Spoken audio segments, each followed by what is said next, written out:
Le dimanche 8 mars 2026, la sœur Célika était dans une autre assemblée de Libreville. En pleine prédication, elle se lève et crie au prédicateur « Tais-toi, tais-toi !» Le prédicateur se tait.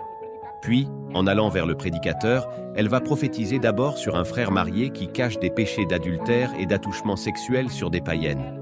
Elle avançait avec force en criant « Idriss, Idriss, arrête ça! Es-tu sûr que tu as confessé tous tes péchés? Où te crois-tu? Ce lieu n'est pas un endroit où tu dois venir et cacher tes péchés.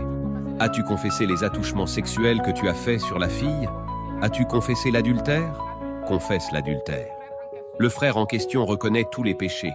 Ensuite, elle se tourne vers le prédicateur et lui dit « Toi qui es à la chair, n'es-tu pas en train de faire des pratiques impures sur ce peuple ?» Il y a un silence. Puis le prédicateur appelle un dirigeant et quitte la chair.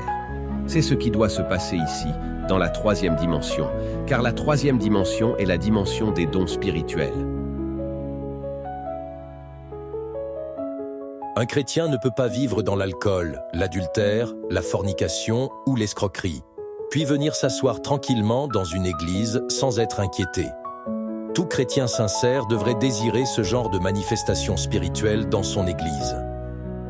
Aujourd'hui, s'il existe une église où le Seigneur Jésus-Christ se manifeste réellement, c'est dans le message prêché par le prophète Kakou Philippe.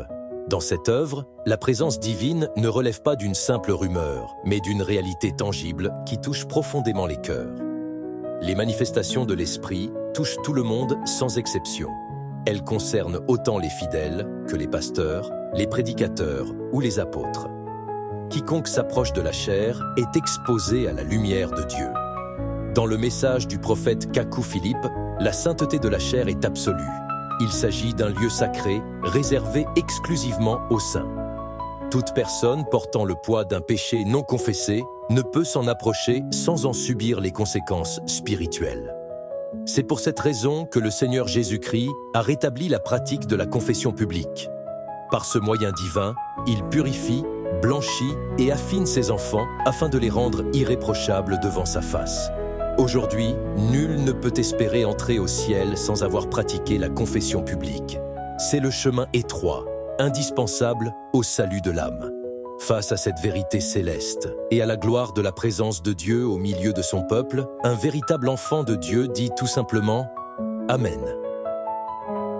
Même lorsqu'on parle, par exemple, des charges dans l'assemblée. Oh, tais-toi, tais-toi, tais-toi, tais-toi, tais-toi. Idriss, Idriss, arrête ça, arrête ça. Idriss, arrête ça. Es-tu sûr que tu as tout confessé ou te crois-tu? Idriss, es-tu sûr que tu as tout confessé? Cette demeure n'est pas un endroit où tu dois venir égaler les péchés. Idriss, confesse cette fille que tu as combatté. Idriss, confesse cette fille avec qui tu as eu des attouchements. Idriss, confesse.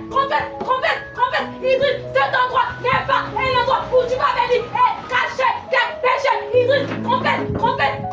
Cet l'adultère. Confesse.